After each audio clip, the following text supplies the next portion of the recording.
Alors, il est aussi directeur de recherche à l'INRAE. C'est Sylvain Pellerin qui va pouvoir venir sur scène. Vous ferez partie des invités qu'on va retrouver dans un petit quart d'heure pour une première table ronde sur un sujet bien précis, celui des plantes de service et du stockage de carbone. C'est un sujet dont vous allez maintenant dessiner des premiers enjeux avec donc la présentation qui suit. Vous avez une petite zappette si besoin qui est juste dessous. Ok. Bien, merci beaucoup. Merci à la chaire pour l'invitation. Donc, je suis Sylvain Pellerin, directeur de recherche INRAE, et je vais vous parler stockage de carbone.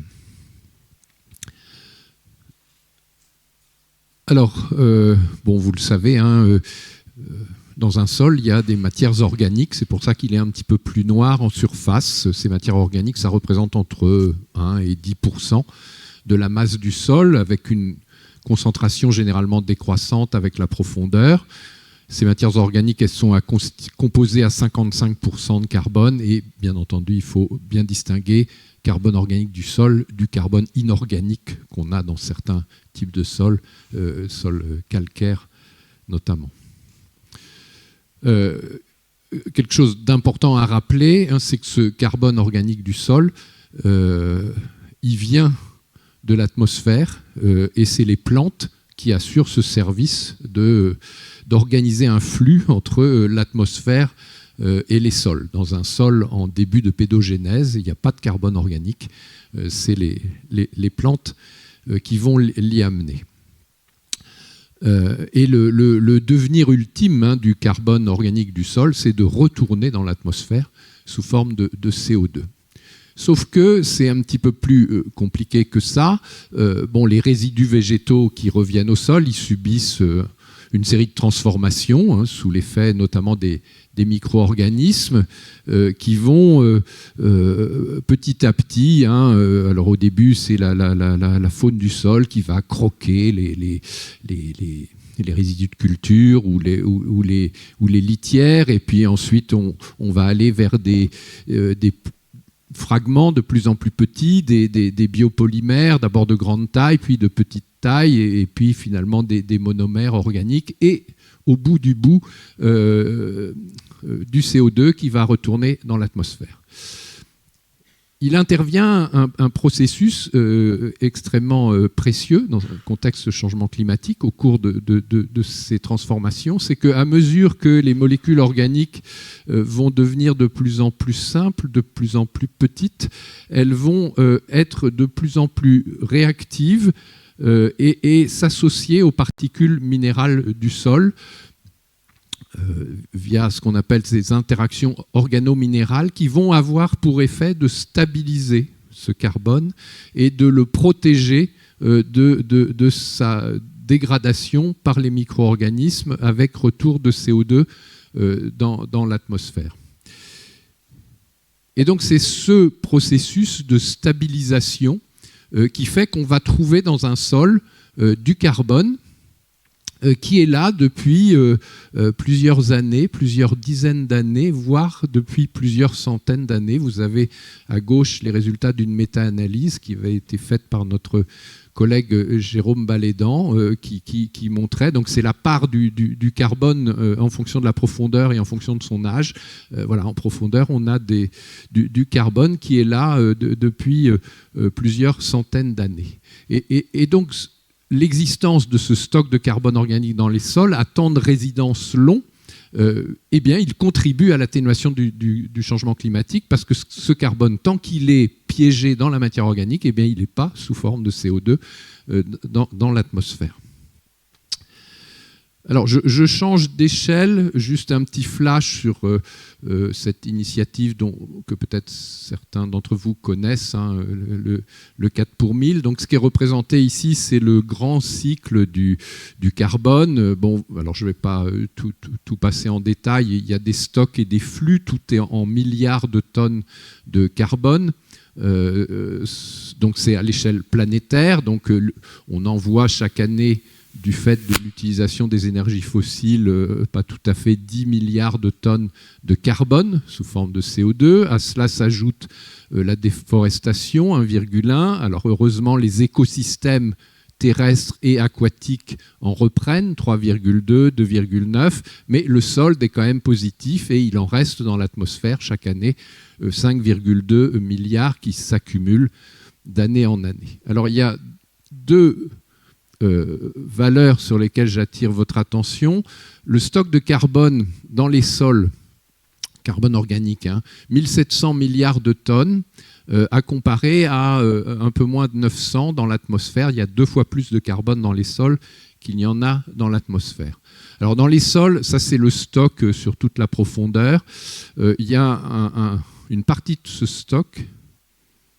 Alors comment ça se fait? C'est bloqué.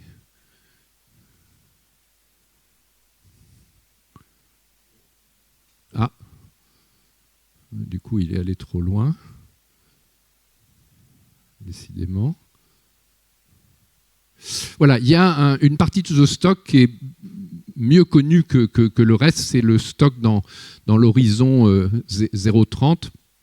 Et l'idée du 4 pour 1000, c'était que si on imagine qu'on peut augmenter ce stock de 4 pour 1000 par an, donc c'est pas beaucoup, 0,4%, 4 pour 1000 fois 830, ça fait 3,2, qu'en même temps on arrête la déforestation, 1,1, donc on économise entre guillemets 4,3 milliards de tonnes de carbone, enfin qu'on séquestre, ça suffirait presque pour compenser les 5,2 qui s'accumulent chaque année. Alors au début, quand on faisait ces calculs, avec 4 pour 1000, ça tombait juste. Maintenant, avec les nouvelles valeurs, ça tombe plus tout à fait juste.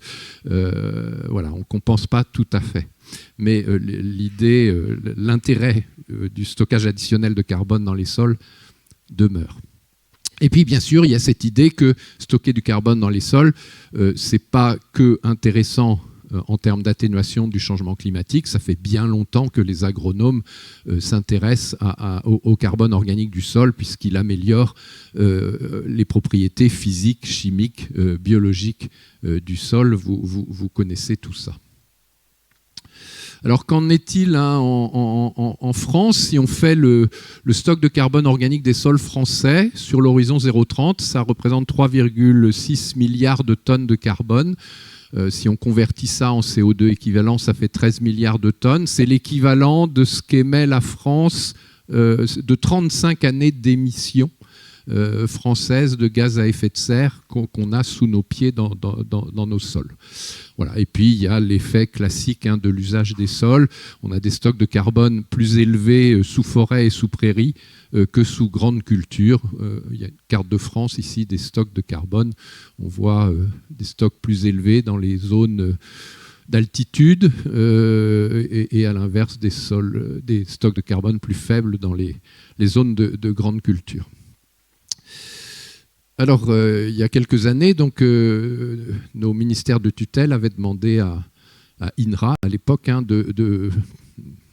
d'étudier quel était le potentiel de stockage additionnel de carbone dans les sols français, quelles seraient les pratiques à mettre en œuvre pour favoriser ce stockage, quel serait le coût pour les agriculteurs de mettre en œuvre ces pratiques. Et donc, on avait... à l'issue de l'analyse de la bibliographie, retenu 9 pratiques candidates. Alors j'ai mis en vert celles qu'on peut associer à la mobilisation de plantes de service. Alors, il y a l'extension, la généralisation des cultures intermédiaires, le semis direct, la mobilisation de nouvelles ressources organiques qui dans l'état actuel, ne reviennent pas au sol, mais qu'on pourrait apporté au sol, l'allongement et l'insertion des prairies temporaires, l'agroforesterie, les haies. Alors, c'est des arbres, mais c'est quand même... des arbres, c'est des plantes, donc c'est des arbres dont on attend des services. L'intensification modérée des prairies, la substitution fauche-pâture et puis l'enherbement des vignobles. À nouveau, là, on est bien dans le cadre d'une plante de service. Donc ce qu'on a fait, c'est un travail de modélisation spatialement explicite, c'est-à-dire qu'on a découpé la France en petits grid cell de l'ordre du kilomètre carré, caractérisé par un climat, un type de sol et un système de culture dominant. Et puis dans chacun de ces petits carrés, on a simulé l'évolution du stock de carbone avec les pratiques actuelles, d'une part, c'est ce qu'on a le gris, versus avec des pratiques plus stockantes, parmi la liste des 9 que j'ai évoqués. Et puis, en faisant une simulation sur 30 ans, avec des modèles qu'on maîtrise bien, on a calculé le stockage additionnel annuel de carbone. Donc, on a produit des sorties de ce genre. Donc là, vous avez un histogramme. En abscisse, c'est le stockage additionnel de carbone, en kilos carbone par hectare et par an, permis par la généralisation des cultures intermédiaires. Et en ordonnée, c'est le nombre de pixels. Et là, vous avez une carte, et plus c'est bleu, plus on stocke du carbone en plus en mettant des cultures intermédiaires dans les systèmes de culture partout où on peut en mettre. Voilà, avec une valeur moyenne française d'un peu plus de 100 kg de carbone par hectare et par an, stocké en plus grâce à la généralisation des cultures intermédiaires partout où on peut en mettre. Voilà, alors j'arrive tout de suite au résultat de ce travail. Ce que ça a bien montré, c'est que l'essentiel des possibilités de stockage additionnel se trouve dans les systèmes de grande culture. C'est là, alors c'est un petit peu, je dis toujours pour des mauvaises raisons, c'est-à-dire dans les sols de grande culture, les teneurs en carbone sont plutôt basses du fait des pratiques agricoles passées et évidemment c'est plus facile, il y a plus de potentiel de remonter quand on part de bas que là où c'est déjà haut. Donc c'est dans les systèmes de grande culture qu'il y a du potentiel de stockage additionnel. J'insiste sur additionnel. Ce qu'on a montré aussi, c'est que là où il y avait le plus fort potentiel, c'est pour les 3 pratiques suivantes. La généralisation des cultures intermédiaires, qui sont déjà pratiquées, on l'a vu, notamment parce qu'elles sont obligatoires en zone vulnérable nitrate. Mais si on en faisait partout où il est agronomiquement possible d'en faire, c'est-à-dire éviter les périodes de sol nu, c'est le levier qui a le plus gros potentiel de stockage additionnel de carbone. Ce n'est pas tellement parce qu'on stocke beaucoup, mais c'est parce que les surfaces concernées sont importantes. Donc l'assiette de la pratique est importante et c'est ça qui fait qu'elle ressort. La deuxième, c'est l'agroforesterie et les haies. Et puis la troisième, c'est les prairies temporaires en remplacement du maïs en silage. Parce qu'un maïs en silage, ce n'est pas terrible en termes de retour de carbone au sol. Si, pour la même production fourragère, on remplace ça par des prairies temporaires, du point de vue du stockage de carbone, c'est bien mieux. Donc si je fais l'ensemble des pratiques basées sur des plantes et arbres de service, c'est-à-dire culture intermédiaire, enherbement et agroforesterie, ça représente à peu près 60% du potentiel total. Voilà. Mettre en œuvre toutes ces pratiques, ça permettrait de stocker 59 millions de tonnes CO2 équivalent par an. C'est 13% des émissions françaises qu'on pourrait compenser via la mise en œuvre de ces pratiques. Bien sûr, j'ai dit que le potentiel de stockage additionnel, il se trouvait surtout dans les systèmes de grande culture. J'oublie pas les prairies, mais dans les prairies, les stocks sont déjà élevés et l'enjeu, c'est plutôt de préserver ce stock que de chercher à l'augmenter davantage. C'est pas très facile de l'augmenter encore davantage. Voilà, donc quelques idées pour conclure. La généralisation des cultures intermédiaires, partout où c'est agronomiquement possible, c'est la pratique qui permet le plus de stockage additionnel de carbone. Et comme je l'ai dit, c'est surtout lié à l'assiette sur laquelle on peut mettre en œuvre cette pratique. L'ensemble des pratiques stockantes liées à des plantes ou arbres de service, c'est 60% du total. La bonne nouvelle, mais ça a aussi déjà été dit plusieurs fois, c'est que ces pratiques, en général, elles apportent des co-bénéfices. Ce n'est pas que intéressant pour stocker du carbone, c'est aussi intéressant en termes c'est de l'habitat pour la biodiversité, c'est l'amélioration des propriétés physiques des sols, la résistance à l'érosion, etc. Il y a un point d'attention sur l'eau, donc l'un d'entre vous a posé à juste titre cette question, surtout dans un contexte de changement climatique, de raréfaction de la ressource en eau, d'augmentation de l'évapotranspiration. Donc cette question de la compétition possible pour l'eau entre la culture, la plante de service et la culture, enfin la culture intermédiaire et la culture principale, si on va vers des hivers où la recharge de la réserve utile ne se fait pas forcément, on peut avoir un effet négatif de la culture intermédiaire sur la croissance et le rendement de la culture suivante. Voilà. Mais ça a déjà été évoqué. Bien sûr, ces cultures intermédiaires, elles sont redevables de critères de sélection un petit peu spécifiques. Il faut pouvoir les implanter. Il ne faut pas que ça coûte trop, voilà, parce que ça, entre guillemets, ça rapporte rien à l'agriculteur, donc il ne faut pas que ça lui coûte trop. Il faut que ça soit, ça a déjà été dit, que ça puisse s'implanter dans un sol sec, mal travaillé. On en attend évidemment une forte production de biomasse sur une durée courte, et puis que ce soit facile à détruire aussi, c'est un gros enjeu. Voilà. Et puis, il y a quelque chose qui a aussi été évoqué par une question, c'est ce contexte de développement des cives, cultures intermédiaires à vocation énergétique.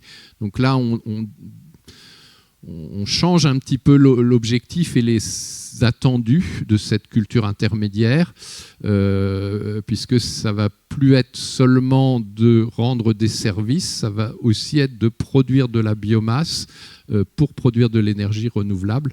Alors oui, peut-être, pourquoi pas, mais il y a évidemment un point de vigilance sur les bons équilibres à trouver. Merci.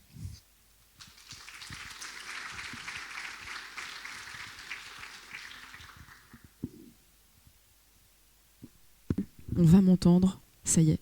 Merci Sylvain Pellerin pour cette présentation donc, sur le stockage de carbone. On va prolonger la discussion avec une table ronde dans un instant. On a juste le temps pour prendre une question, mais il y aura un temps de 15 minutes à l'issue de la table ronde si vous avez d'autres questionnements. S'il y a une question qui ne peut pas attendre, qui est urgente, c'est maintenant. Est-ce que des mains se lèvent ? Ou est-ce qu'on attend la suite de table ronde alors ? Pas de questions ? Une question. Merci pour cet exposé très, très complet. Est-ce qu'il y a une influence des systèmes de labour, de la façon dont on met en œuvre les labours sur la conservation de ces carbones ? C'est une question classique et c'est souvent quelque chose qui surprend que le non-labour n'apparaît pas comme un levier majeur de stockage additionnel de carbone. Alors, je confirme que effectivement, il y a tout un tas de bonnes raisons pour simplifier le travail du sol et éviter le labour quand on le peut. Mais les résultats récents qu'on a montrent que dans les systèmes sans labour, toutes choses égales par ailleurs, les stocks de carbone sur la totalité de la profondeur du sol ne sont pas tant que ça plus élevés que sous un système labouré. Ce qui a un petit peu induit en erreur les gens, c'est que pendant très longtemps, on mesurait le carbone que dans l'horizon 0,30. Et effectivement, dans un système sans labour, le carbone organique se concentre en surface et on disait « Ah ben oui, mon stock de carbone est plus élevé ». Mais en fait, ce qu'on observe quand on fait des mesures sur toute la profondeur, c'est que le non-labour, il a plutôt un effet de redistribution verticale du carbone, avec le carbone qui est plus concentré en surface. Voilà. Et je sais qu'il y a le stockage additionnel de carbone est beaucoup mis en avant, par exemple, par les tenants de l'agriculture de conservation. Mais pour une raison que je ne comprends pas toujours, ils attribuent beaucoup le stockage additionnel de carbone qu'ils observent, de fait, au fait qu'ils ne travaillent pas le sol, alors que moi j'ai de bonnes raisons de penser qu'il est surtout attribuable au fait que le sol est couvert en permanence et que du coup il y a de la photosynthèse et des entrées de carbone tout au long de l'année, quoi. Voilà. Et ce qui explique le stockage additionnel de carbone dans les systèmes en agriculture de conservation, c'est peut-être tout autant la couverture permanente que le non-travail du sol. Mais en général, les gens disent c'est du fait du non-travail. Merci pour cette question. Il y en aura d'autres donc à l'issue de la table ronde. Sylvain Pellerin, vous restez sur scène, vous allez pouvoir venir vous asseoir. Et je vais demander donc aux 3 intervenants de la table ronde de me rejoindre sur scène. Jean-Pierre Cohan d'Arvalis, c'est le moment de venir. Églantine Pagola de RAGT Semences et Jean-Bernard Lozier qui est agriculteur. Je vous laisse me rejoindre et nous allons passer à cet échange.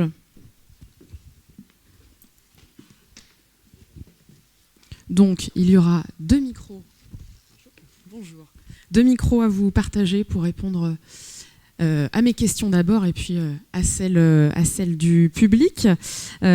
Pour gagner du temps, puisque ça y est, nous sommes en retard, ça devait finir par arriver. Pour gagner du temps, je vais vous présenter tous les 4, puis vous me direz s'il y a des choses à ajouter. Donc Jean-Pierre Cohan, vous êtes à la direction recherche et développement chez Arvalis, qui est l'Institut technique agricole Grande Culture et Fourrage. Il y a plus de 400 permanents qui travaillent et 26 sites de recherche appliqués sur le territoire. Sylvain Pellerin, on vous a déjà présenté, directeur de recherche INRAE du côté de Bordeaux. Vous êtes co-responsable d'un programme sur l'adaptation de l'agriculture au changement climatique et aussi sur les sujets d'atténuation. À côté, nous avons Églantine Pagola, bonjour. Vous êtes responsable de projet agronomie, innovation et outils chez RAGT Semences, qui a son siège dans l'Aveyron et qu'on peut présenter rapidement comme le leader européen en céréales et protéagineux, pour faire court.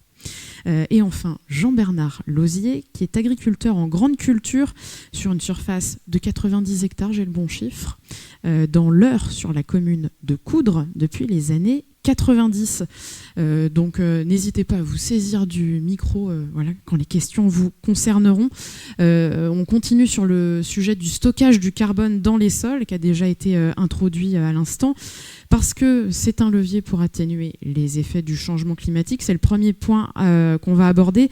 Peut-être Jean-Pierre Cohan, pour commencer, on va dire un mot sur les programmes de recherche d'Arvalis qui cherchent justement à évaluer l'impact de ces couverts intermédiaires qu'on a évoqués sur l'atténuation au changement climatique. Je vous laisse prendre un micro et lancer la discussion. Et normalement, ça fonctionne. Ça ne fonctionne. Il faut le brancher. C'est technologique. Merci. Donc, tout d'abord, merci beaucoup pour l'invitation à cette table ronde. Donc, en résumé, les programmes R&D d'Arvalis comportent l'étude des couverts intermédiaires de très très longue date. Même avant leur avènement via la directive nitrate, qui a été on va dire la porte d'entrée, certes réglementaire, mais quand même la porte d'entrée majeure de l'insertion des couverts intermédiaires dans les rotations. Les programmes ont commencé avant, sous un angle multiservice, certes dès le début très piège du nitrate pendant l'interculture, mais très vite derrière, d'autres services ont été étudiés au bénéfice de la rotation. Concernant le carbone, c'est une thématique qu'on a abordée il y a déjà pas mal d'années, avec une particularité: étudier le carbone à partir de dispositifs au champ, parce que c'est la spécialité d'Arvalis, nécessite de disposer d'expérimentations de longue, voire très longue durée. La dynamique du carbone, si on veut la voir bouger sous l'effet des pratiques culturales, nécessite d'avoir du temps et d'avoir des dispositifs qui durent à minima 10 ans, voire même beaucoup plus. Et c'est dans cette optique-là qu'on a lancé, en collaboration avec des équipes INRAE de l'époque, alors c'était l'INRA à l'époque, j'ai quelques années aussi au compteur, des études sur nos dispositifs d'essai longue durée, étudiant l'impact des couverts intermédiaires sur un nombre important de services, notamment le stockage du carbone. C'est ce qui nous a permis de sortir avec les collègues INRAE début 2010, si je me souviens bien, la rénovation des contributions, des taux d'humification du carbone issu des couverts intermédiaires, qui a grandement amélioré les bilans carbone, les calculs de bilan carbone à partir des couverts intermédiaires, une des bases de l'étude que Sylvain a travaillé.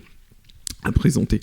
Et il faut bien avoir en tête qu'un institut comme Arvalis, donc un institut qui est piloté par les producteurs, a comme objectif d'étudier un maximum d'effets et de services combinés des couverts. Alors on parle de couverts intermédiaires, mais maintenant le couvert intermédiaire de base qui existait au sens directive nitrate a muté, si je pourrais le dire, parce que les systèmes de production évoluent à toute vitesse, et maintenant un couvert que l'on implante à une date donnée dans plusieurs systèmes de culture, vous avez cité l'agriculture de conservation des sols, mais on peut citer d'autres systèmes, on ne sait pas trop quand il va se terminer. Donc il faut aussi accompagner l'évolution des pratiques culturelles autour de l'implantation des couverts pour les optimiser pour de multiples objectifs. Ces couverts intermédiaires, alors vous l'avez déjà un peu évoqué, Sylvain Pellerin, dans la présentation, on peut aujourd'hui considérer qu'ils sont répandus, mais en tout cas dans des zones qu'on peut considérer comme vulnérables. On dit un mot là-dessus ? Oui, ils sont réglementairement obligatoires dans les zones vulnérables nitrates et la surface de la France considérée comme zone vulnérable nitrate a été étendue. Bon, alors il y a des systèmes de dérogation, etc., mais effectivement, le fait qu'ils aient été rendus obligatoires pour cette fonction attendue, prélèvement d'azote pour réduire la contamination des eaux par les nitrates, a évidemment favorisé cette pratique. Mais il reste de la marge de manœuvre. On peut encore progresser, en faire là où ce n'est pas obligatoire, en faire aussi dans des intercultures courtes, puisque jusqu'à présent on faisait beaucoup des intercultures longues, de façon à ce qu'ils rendent tous les services qu'on en attend. Alors, stocker du carbone dans le sol, puisque c'est le sujet là qu'on évoque, donc c'est un des objectifs recherchés, mais il y a aussi l'idée de nourrir de façon très concrète, donc là pour l'agriculteur, de nourrir et travailler la structure du sol. Églantine Pagolap, donc RAGT pour RAGT semences, les effets fertilisants, structurants du sol, ils sont bien identifiés par les agriculteurs que vous rencontrez, avec lesquels vous travaillez. Pourtant, vous diriez que la première motivation, elle ne se situe pas là ? Oui, donc effectivement, nous avons réalisé les enquêtes qualitatives pour voir un petit peu ce qu'attendaient les agriculteurs de ces couverts végétaux.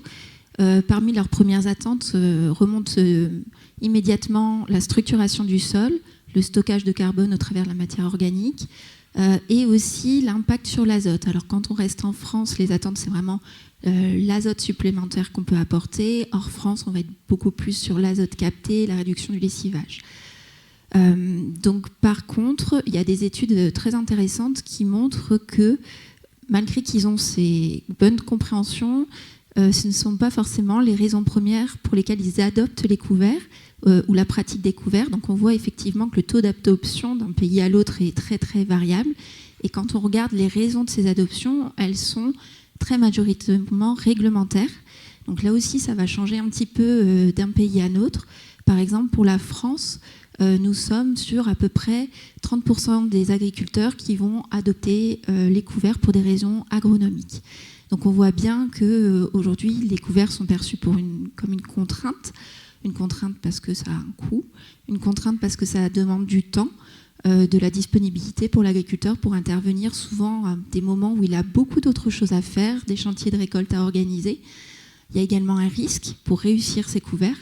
Donc on voit bien que les incitations financières vont encourager les agriculteurs à se lancer dans la pratique.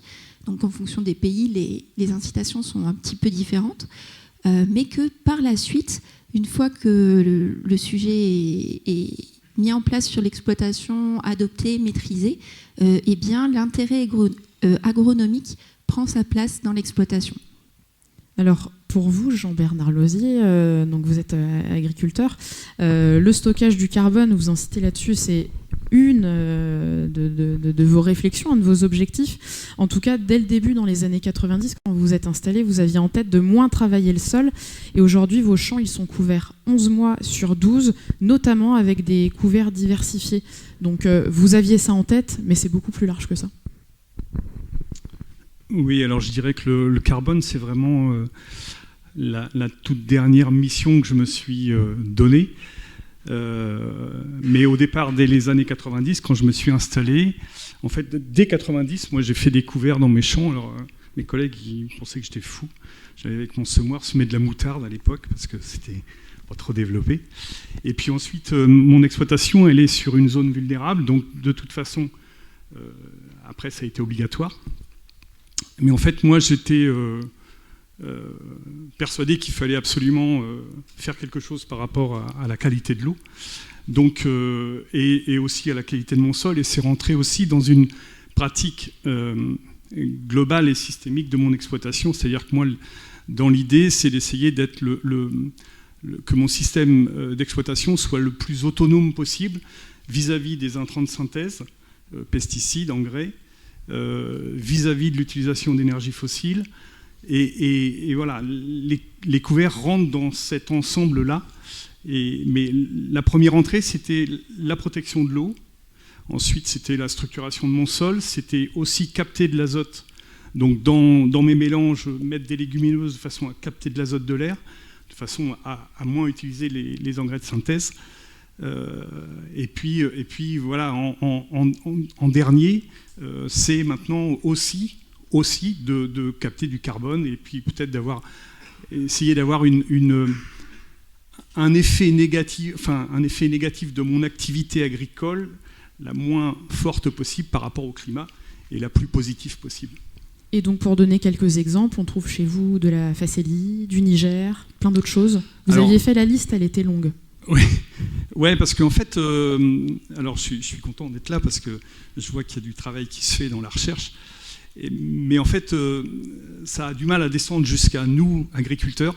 Il y a un moment où ça doit bloquer parce que finalement, moi, ça fait 35 ans que je fais des couverts.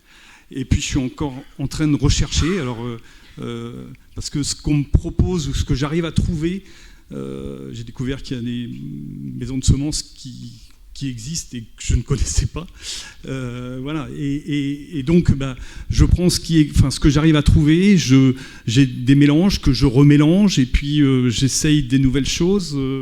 Bon, voilà, Alors, oui, effectivement, en interculture longue, j'ai plutôt des mélanges où j'essaie d'introduire au moins 50% de légumineuses, mais je ne trouve pas forcément les mélanges qui vont bien. Donc je rajoute de la légumineuse au mélange que j'achète. Et en interculture courte, alors voilà, je teste tous les ans dans mon petit coin. Là, cette année, par exemple, j'ai utilisé du sarrasin parce que j'avais une opportunité. Mes collègues agriculteurs bio ne peuvent plus vendre leur sarrasin parce qu'il est infesté de prosulfocarbe, comme l'agriculture conventionnelle met du prosulfocarbe pour désherber le blé, alors que le sarrasin n'est pas encore récolté, et le prosulfocarbe est très volatile et va se poser sur les graines de sarrasin. Donc le sarrasin n'est plus commercialisable. Donc voilà, moi j'ai récupéré ce sarrasin-là pour le semer, pour faire un couvert. Bon, après, j'en suis pas complètement satisfait parce que je trouve qu'il couvre pas assez le sol. Alors peut-être qu'il capte de l'azote, mais je trouve qu'il couvre. Donc l'année prochaine, je pense que je ferai un mélange, peut-être avec du sarrasin, mais voilà. Et sinon, j'essaye de prendre ce que je trouve d'intéressant. Alors, je remélange des mélanges. Donc, oui, il y a beaucoup de facélie, du radis, du Niger, du tournesol, éventuellement. Enfin, voilà, tout ce qu'on peut nous proposer dans le commerce, ou en tout cas que je trouve dans le commerce. Donc, on comprend que c'est une forme de tambouille, un peu d'expérimentation année après année. Oui, alors après, c'est aussi ce qui va, moi, me paraître... alors là, c'est un peu empirique. Hein, moi, je suis agriculteur, je ne suis pas scientifique. Ce qui va me paraître bien pour mes champs, c'est-à-dire que quand ça couvre bien, que j'ai l'impression que ça capte du sol, que ça capte de l'azote, que c'est beau aussi. Moi, je me souviens, il y a quelques années, je mettais du tournesol dans mes couverts. Et au mois d'octobre, là, je voyais des mamans, souvent c'était des mamans, c'était à la sortie de l'école, elles allaient se couper du tournesol dans mes champs pour se faire des bouquets de fleurs. Bon, je me suis arrêté parce que, voilà, pour le contact humain, en leur disant ça serait bien aussi qu'elles me demandent quand même, parce que ça ne me dérange pas, mais enfin bon, c'est bien aussi que les tournesols restent sur place. D'ailleurs, leur réponse était « Ah bon, parce que vous l'avez semé ?» Oui. Donc, mais enfin, c'est anecdotique, mais la relation humaine, enfin, la relation sociale, elle est aussi importante dans tout ça. Et puis, effectivement, il y a tout l'effet mellifère. Si j'ai une minute, une anecdote, il y a 3-4 ans, je passe devant un de mes champs où il y avait un magnifique couvert, et au bord de la route, tous les 50 mètres, il y avait un petit piquet de planté avec une feuille de format A4 avec 4 photos dessus. Et je me dis, qu'est-ce que c'est que ce truc? C'est dans mon champ. Bon. Je m'arrête, et là, donc, il y avait 4 photos, facélie, moutarde, machin. Et au milieu, c'était écrit « Les abeilles vous disent un grand merci ». Et derrière, il y avait un numéro de téléphone, donc j'ai téléphoné. Et en fait, c'était un apiculteur qui m'a expliqué que depuis que je cultivais ces champs-là et que je faisais des couverts, eh ben, lui, il n'avait plus besoin de nourrir ses abeilles l'hiver. Alors, c'est des petites choses, mais moi, ça me suffit pour me rendre heureux pour la journée, au moins, et plus, puisque je vous le raconte aujourd'hui. Ouais, ça vous a marqué. On comprend que c'est une démarche qui va au-delà finalement de la question du stockage de carbone sur laquelle on se concentre là, dans cet échange. Après le pourquoi, on arrive à la question du comment, avec différents leviers à activer pour stocker du carbone à travers les plantes de service. C'est sans doute avant tout une question de rendement et d'espèces. On va en discuter. Jean-Pierre Cohan, vous estimez que la question, elle se pose en effet à l'échelle de l'espèce plus que de la variété, en l'occurrence de celle qui génère de la biomasse, quoi. Alors, pour être très clair, et je reprendrai ce qu'a dit Sylvain, la dynamique du carbone, elle est, en tout cas dans ses premières couches, est quand même relativement simple. Si on veut stocker du carbone, il faut en restituer. Donc il faut se débrouiller pendant les 12 mois de l'année que le système agricole qu'on met en place capte le plus de carbone possible via la photosynthèse et en restitue le plus au sol. Donc c'est ça l'objectif principal. Et quand vous avez un objectif majeur de stockage de carbone dans les sols, les choix techniques que vous ferez, que ce soit les techniques de culture, les techniques d'implantation, le choix des espèces et des variétés, tout doit concourir à capter le plus de carbone possible et à en restituer le plus au sol. Du coup, quand on découpe un petit peu et qu'on s'intéresse en effet à la conduite des couverts intermédiaires, la première clé d'entrée, bien entendu, c'est d'avoir une manière d'implanter les couverts, que ce soit le choix d'espèces, croisé choix variétés, croisé technique d'implantation, et dans le choix d'espèces, je mets les mélanges, pour faire en sorte que ça pousse le plus vite, le plus longtemps, et qu'on en restitue le plus au sol. Donc une fois qu'on a cet axiome dans la tête, en effet, à l'heure actuelle, le premier choix à identifier, c'est quand même l'espèce, voire le mélange d'espèces, pour optimiser cela. Descendre au niveau variété, et ça c'est notre analyse pour l'instant, il y a une variabilité génétique en termes de dynamique de croissance infra-espèce. Bien entendu. La question qui se pose, c'est est-ce que ce n'est pas un choix technique d'ordre 2 ou d'ordre 3 en termes d'importance par rapport à tous les autres, à savoir le choix de l'espèce, le mélange d'espèces, les techniques d'implantation. Parce que quand vous voyez que l'optimisation d'une technique d'implantation, avec toute la difficulté de faire lever des couverts en été ou en début d'automne, peut faire varier du simple au double la biomasse, rien qu'avec la technique d'implantation, du simple double la biomasse, on peut considérer que le choix variétal à l'intérieur d'une espèce est d'ordre 2 ou 3 en termes d'importance dans l'optimisation des systèmes de culture. Maintenant, en disant ça, une fois que vous avez optimisé tout le reste, je ne dis pas que le levier variétal ne peut pas être une voie d'optimisation, mais il faut d'avoir sécurisé tout le reste avant. Et j'insiste, et je suis sûr que mon voisin de droite confirmera, réussir son couvert en fonction des objectifs qu'on lui impose, c'est une vraie gestion technique, comme une culture principale, avec certes des contraintes de coût qu'il ne faut pas négliger, parce que le retour sur investissement d'implantation des couverts est plus difficile à chiffrer qu'une culture de rente, mais pour le réussir, il faut quand même soigner son implantation, et soigner l'implantation, c'est multifactoriel. On va y revenir, mais c'est là que peut-être un point de nuance avec Églantine Pagola de RAGT Semences, préciser que le critère biomasse est loin d'être le seul critère de sélection chez vous. On dit un mot là-dessus. Oui, effectivement. Donc je comprends l'importance de bien réussir l'implantation du couvert, bien évidemment. Ceci dit, si on reprend l'exemple que vous avez cité tout à l'heure sur les moutardes qu'on pouvait semer comme couvert, avec cet objectif de biomasse, si l'aspect variétal n'est pas pris en considération, on peut se retrouver avec des soucis comme on a fréquemment en Bretagne, malheureusement, avec un développement très conséquent de la hernie du chou qui va complètement venir pénaliser notre rotation dans son ensemble et notamment la productivité du colza derrière. Et finalement, on aura eu un effet complètement contre-productif parce qu'on aura négligé cet aspect variétal. Également, un autre point, on peut travailler, vous citiez les techniques d'implantation, donc des couples techniques d'implantation génétique. Et c'est typiquement ce qu'on va faire, nous, quand on va travailler certaines plantes compagnes du colza dans des rotations colza céréales. Donc, vous parliez des couverts en interculture courte. Donc dans notre cas, nous travaillons cette plante compagne non gélive, un petit peu différemment de ce qui a été cité précédemment. Donc on est là sur un trèfle blanc à tendance nain et que l'on sélectionne spécifiquement de telle sorte qu'il soit non concurrentiel, non compétitif par rapport au colza, qui est donc la cash crop qui est rémunératrice pour l'agriculteur, et qui va donc se développer de manière très timide dans le colza. Ensuite, post-moisson, elle va complètement exploser en biomasse et faire 3, 4, voire 5 tonnes de matière sèche, ce qui est considérable en interculture courte, quand un témoin d'une pratique d'agriculteur qui va laisser des repousses de colza va faire environ 1,5 tonnes de matière sèche hectare. Donc on a vraiment tout de même des vrais couples pratiques également, pratiques et génétiques que nous pouvons travailler. Et qui fonctionnent.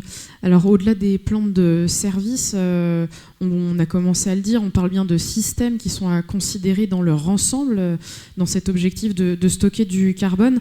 Jean-Bernard Lauzier, en plus des couverts végétaux là, dont on a parlé, vous avez d'autres pratiques qui favorisent le stockage de carbone et d'autres choses.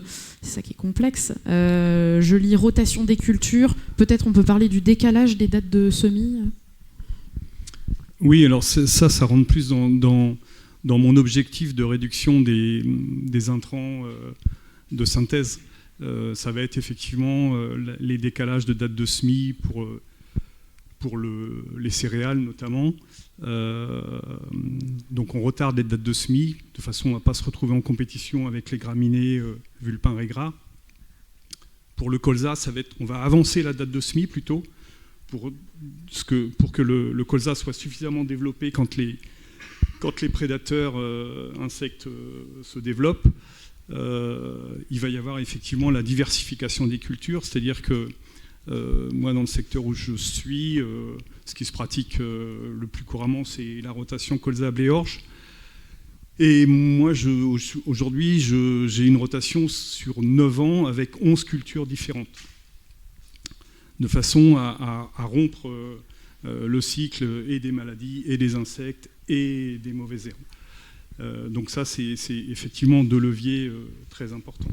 Et puis après, il y a quand même la couverture des sols. Alors on a vu tout à l'heure que les cultures intermédiaires pouvaient permettre de limiter le développement des herbes non désirables. Et effectivement, les cultures associées peuvent aussi permettre de couvrir le sol de façon à ce que le sol, par principe, il reste pas nu. Et du coup, moi, je préfère sur mes champs, c'est moi qui commande. Donc, je préfère que ce soit moi qui choisisse les plantes qui poussent plutôt que ça pousse. Voilà. Bon, mais ça se passe pas forcément toujours comme je le souhaite. Hein. Et voilà. Alors, si on estime que la culture des plantes de service mérite d'être développée plus amplement, il y a plusieurs enjeux majeurs qui entourent ce développement et auxquels on va s'intéresser maintenant. Le sujet important, pour commencer, de la destruction. Sylvain Pellerin, vous expliquez que c'est l'une des difficultés, puisque alors, il y a souvent un désherbage chimique, mais qu'il soit chimique ou mécanique, il y a des avantages et des inconvénients. Oui, alors idéalement, on se dit un désherbage mécanique est préférable, mais il faut que les conditions climatiques y soient favorables. C'est pas toujours possible, et à ce moment-là, on peut être tenté effectivement d'opérer une destruction chimique avec du glyphosate, dont on aimerait bien pouvoir se passer. Donc c'est cet aspect comment on détruit. Est aussi crucial, quoi. On a dit à juste titre l'implantation, c'est une étape majeure, mais à l'autre bout, la destruction en est une également. Ouais. Et alors, comment on détruit chez vous, Jean-Bernard Lozier ? Je crois que ça dépend de la météo et que vous avez plusieurs options. Oui, alors déjà, je me suis fait un point d'honneur à ne pas utiliser le glyphosate. Donc après, il faut que je me débrouille avec ça. Donc, par exemple, dans le choix des mélanges de couverts, je vais essayer de choisir des couverts en interculture longue qui vont être gélifs, en espérant que l'hiver soit suffisamment froid.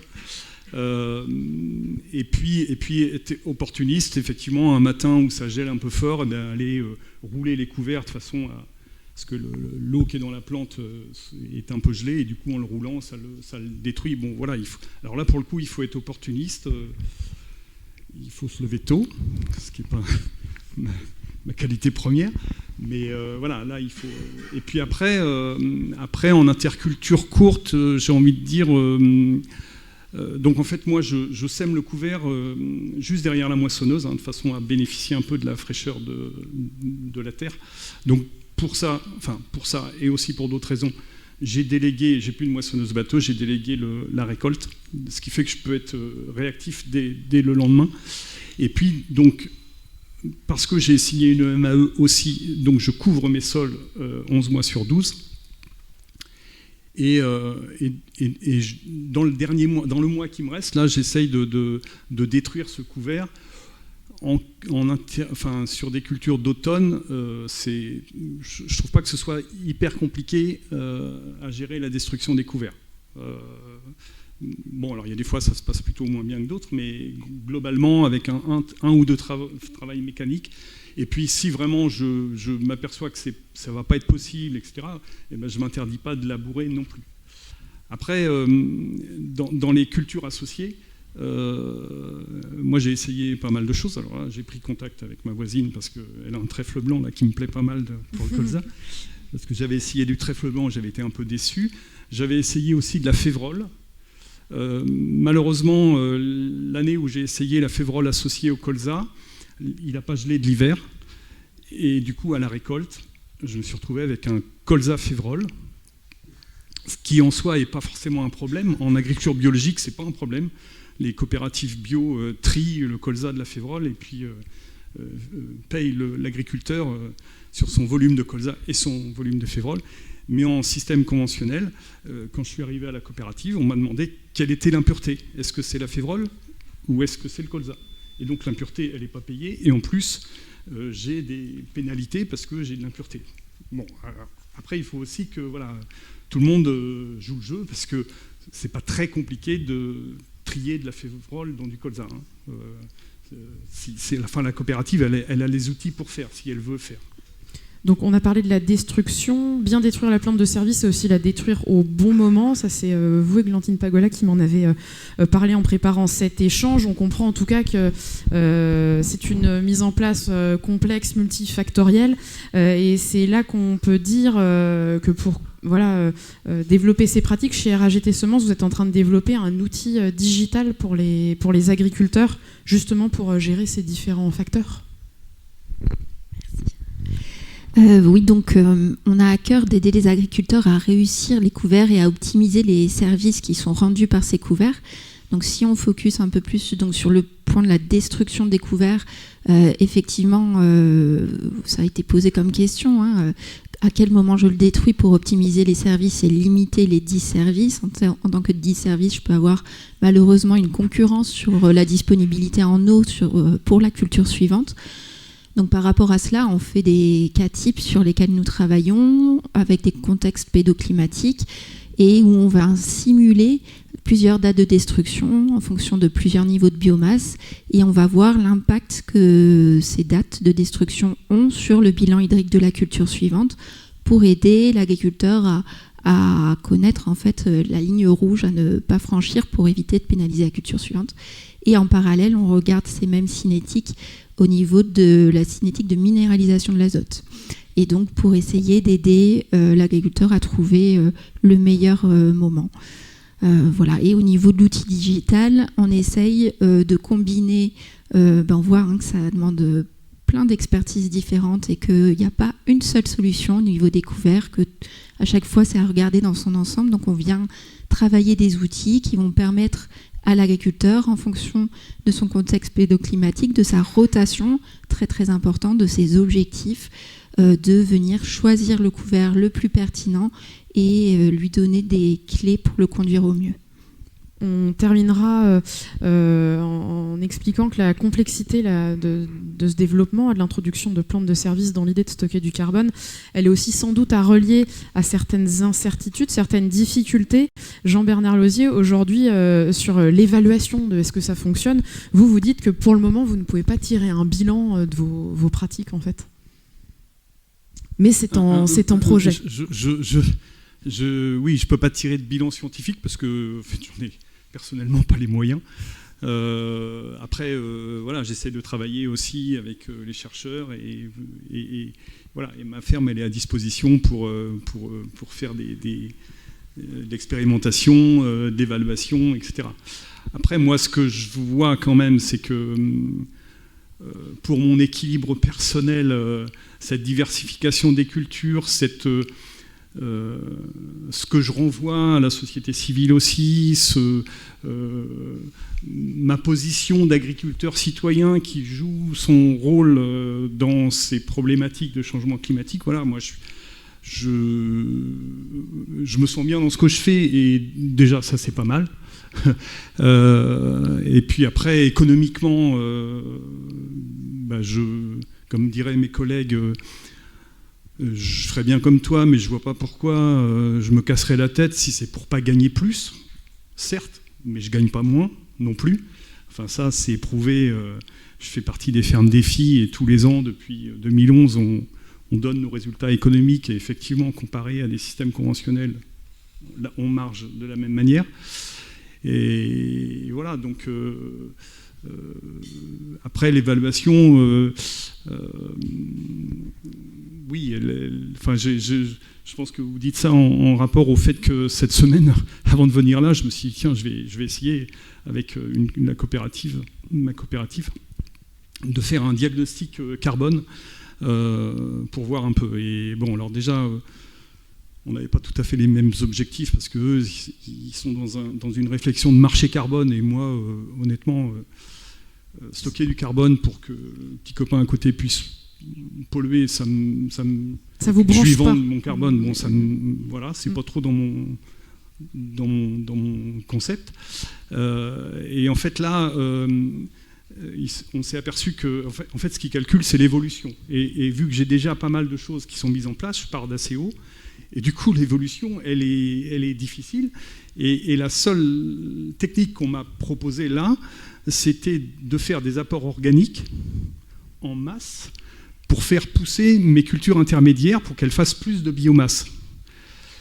Et du coup, faire des apports organiques énormes au mois d'août. Et là, je me suis dit, mais en fait, moi, je fais des couverts avant tout au départ pour capter l'azote. Si je ramène de l'azote pour faire pousser mes couverts, bon, voilà, il y a quelque chose là qui me va pas du tout, quoi. On comprend que selon les objectifs qui sont poursuivis, là, vous parlez pas forcément non plus le même langage, vous n'avez pas forcément les mêmes références en tête. Donc, je pense que la discussion va s'arrêter là avec ma coopérative par rapport à ce marché carbone et cette optimisation de la captation de carbone dans mes champs, quoi. Je préfère le faire de façon agronomique. Et voilà. On pourrait poursuivre la discussion plus longtemps. Il y a des points qu'on devait aborder et qu'on n'a pas forcément le temps d'aborder. On va avoir 10 minutes de questions du public. Mais peut-être chacun vous laisser un dernier mot, une dernière phrase, s'il y a des points importants qu'on n'a pas pu aborder. Sylvain Pellerin. Oui, peut-être rebondir sur ce qui vient d'être dit, que bien sûr, stocker plus de carbone dans les sols, c'est important. Mais faut aussi prendre du recul, pas être monomaniaque carbone. Ce qui compte au final, c'est le bilan gaz à effet de serre global du système qu'on met en place en termes d'atténuation du changement climatique. Donc regardez aussi la gestion de l'azote, etc. C'est inséparable. Puis peut-être aussi rappeler que tout ça doit s'inscrire dans... l'agriculture, bien sûr, elle doit contribuer à l'atténuation du changement climatique, mais elle doit aussi s'adapter au climat qui nous attend. Donc tous les systèmes dont on a parlé là, comment ils vont passer sous climat futur, et je ne vois pas une autre manière de faire que de faire des simulations sous scénario climatique. L'expérimentation sur 2-3 ans, ça ne suffit plus. Voilà. Et puis la dernière chose, bien sûr, rappeler que dans la stratégie nationale bas carbone française, pour arriver à la fameuse neutralité carbone en 2050, alors il faut d'abord réduire les émissions, les diviser par 6 pour arriver à 80, et puis multiplier par 2 les puits. Et le stockage de carbone, il est là, mais c'est un levier parmi beaucoup d'autres. Jean-Pierre Cohan d'Arvalis, un dernier mot, et on essaye d'être rapide. Je vais être très très rapide. Juste pour souligner, pour rebondir sur ce que la collègue des RGT a dit, que là on est focalisé carbone, mais le choix d'un couvert intermédiaire, de la façon dont le conduire, est forcément multicritère, et obligatoirement multicritère. Que ce soit, et on le voit bien dans les outils qui sont à disposition actuellement, que ce soit mis en place par les semenciers ou par les instituts techniques, tous les outils qui vont vous donner des clés de choix de couverts intermédiaires de conduite sont multicritères, à la fois pour maximiser les services écosystémiques, mais aussi pour minimiser les disservices. On a évoqué la hernie du chou. Il y a aussi plein d'autres pathogènes qui peuvent être relayés par les couverts intermédiaires. Donc avoir bien ça en tête, multicritères, et quand vous touchez aux multicritères, on peut commencer à prendre en considération les effets variétaux, bien entendu.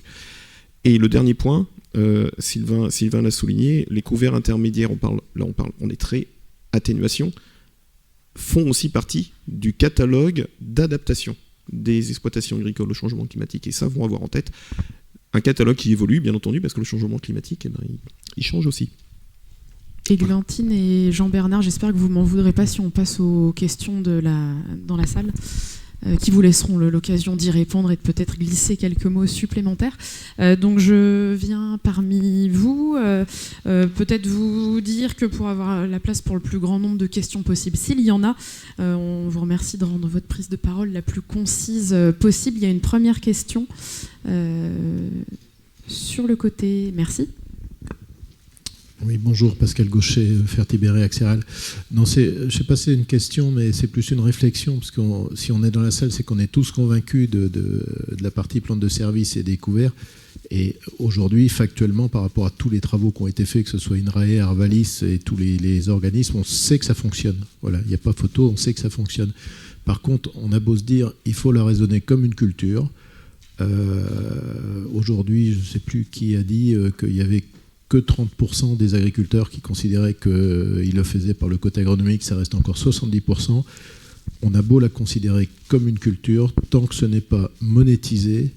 Alors c'est vrai qu'aujourd'hui, en plus, le contexte politique fait qu'on n'a même pas de budget, il n'y aura peut-être même pas d'aide sur ces choses-là. On le voit sur certains autres pays européens, la dynamique passe par une vraie politique de financement de ces choses-là, et qui resteront pour convaincre les 70% restants. Merci beaucoup. Églantine Pagola. Pardon, ouais, merci beaucoup pour cette remarque. Si j'avais eu la possibilité, c'est exactement ce que j'aurais rajouté. Donc, on partage complètement. Et je pense que parmi les acteurs qui peuvent nous aider, ce sont vraiment les agro-industriels qui ont tous également cette feuille de route d'être à la neutralité carbone à 2050, qui ont des cahiers des charges dans lesquels les couverts sont systématiquement présents, que ce soit un contexte de neutralité carbone, agriculture régénératrice, etc.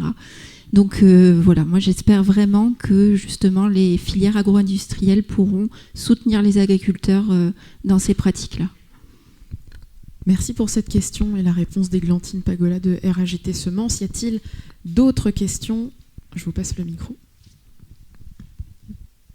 Moi, ma question, elle était surtout pour Monsieur Lauzier. Est-ce que vous pensez qu'à l'heure actuelle, parce qu'on a bien vu que vous aviez un énorme intérêt pour toutes les expérimentations, est-ce que vous pensez qu'à l'heure actuelle, les liens entre vraiment la recherche et les agriculteurs, il est suffisamment développé pour vraiment faciliter la mise en place concrète dans votre exploitation et de manière générale dans toutes les exploitations des avancées sur le stockage du carbone dans le sol, mais sur plein d'autres piliers aussi? Alors c'est bien parce que comme ça je vais répondre un peu aux deux, je pense. Non, je pense qu'il y a un moment, il y a un trou là. Ça passe pas assez bien. Alors je voudrais pas dériver sur un côté plus politique, mais le jeu en général, notamment par rapport aux couverts dans les zones vulnérables, le jeu des acteurs, c'est d'essayer de détricoter ce qui est mis en place pour que ça aille bien par rapport au changement climatique, par rapport aux pollutions des sols, etc. C'est-à-dire que dans les zones vulnérables, on sait que l'idéal, ce serait quand même de laisser les couverts le plus longtemps possible, de façon à ce qu'ils pompent le plus longtemps possible. Et le jeu politique, c'est d'essayer de réduire ça. Alors aujourd'hui, je ne sais pas à combien on est arrivé, mais c'est peut-être 2 mois, je crois, à peine 2 mois. Au bout de 2 mois, on peut détruire son couvert. Bon, pour moi, c'est une aberration parce que ce n'est pas notre intérêt à nous, agriculteurs, et puis ce n'est pas l'intérêt pour la société en général. Mais moi, c'est ce que je remarque, c'est qu'il y a quand même un blocage de ce qu'on appelle la profession, qui, à mon avis, n'est pas toute la profession, mais il y a un blocage là pour pas avancer vers du mieux-disant agroécologique. Alors ça avance quand même, hein, mais ça pourrait avancer beaucoup plus vite. Merci pour cette question. Y a-t-il d'autres questions? Encore quelques minutes pour adresser vos interrogations aux intervenants qui sont sur scène. On vous écoute. Alors, déjà, bonjour et merci à vous pour cette table. Je voulais avoir votre avis sur quelque chose que M. Lauzier, il me semble, avait rapidement amené. Est-ce que, selon vous, le développement ou alors la création de labels et ou de crédits carbone peut être un levier intéressant pour l'adoption des plans de service dans un but de stockage du carbone dans les sols? Qui répond? Jean-Pierre Cohen. Alors, je suis probablement en limite de compétences sur les aspects labellisation, comme vous l'évoquez, mais je vais me permettre du coup d'étendre le champ de votre question au champ de quelle valorisation économique. Au-delà des effets directs sur les intrants, il serait intéressant de mettre en place pour dynamiser les pratiques. Alors je dirais même plan de service au sens général, parce que couvert intermédiaire, certes, c'est sur cette pratique-là qu'on a le plus de références techniques et le plus d'historique, mais maintenant, la question est la plan de service dans les systèmes de culture. Donc, tous les systèmes vertueux qui permettront de boucler l'équation économique des exploitations agricoles pour développer ce type de pratiques sont probablement encouragés, oui. La valorisation économique peut prendre quelquefois des voies inattendues. L'agriculture est un domaine très très dynamique, et on peut voir des systèmes de culture qui rentabilisent tout à fait la pratique des plans de service, soit en gagnant sur leur charge de production liés aux effets directs, plus ou moins long terme d'ailleurs, parce que des effets directs sur les charges de production peuvent commencer à se voir d'un point de vue cumulatif, 5, 10 ans, etc. Mais aussi en explorant des systèmes qui peuvent être nouveaux. Alors, Sylvain a évoqué l'apparition relativement récente, en tout cas à grande échelle, de la thématique des cives. Donc couvert intermédiaire à vocation énergétique. Donc là, c'est une évolution qui est intéressante à regarder. Je ne me prononce pas sur la pertinence de leur généralisation, parce que c'est une question filière qui est beaucoup plus large, et ce n'est pas l'objet aujourd'hui. Mais en tout cas, c'est une évolution qui est intéressante à regarder, parce qu'à partir d'une pratique agricole qui existe en France, à savoir l'implantation des couverts intermédiaires, un nouveau débouché commence à émerger avec un effet du débouché sur la conduite elle-même du couvert. Parce que pour optimiser la production d'une cive dans un système de production viable, on modifie la façon dont on conduit ce couvert-là par rapport à la pratique classique de couvert intermédiaire. Et on la modifie même de manière assez drastique dans le système optimisé.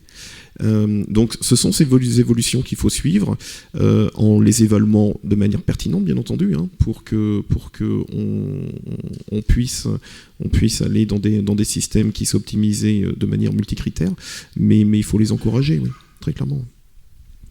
Merci pour ces questions. On va s'arrêter là pour l'échange pour essayer de tenir la montre. La bonne nouvelle, c'est que le déjeuner arrive et que si vous souhaitez poursuivre ces échanges, ce dialogue, c'est tout à fait possible. Je vais donc laisser les invités de la première table ronde disposer. Je vous libère. Merci beaucoup.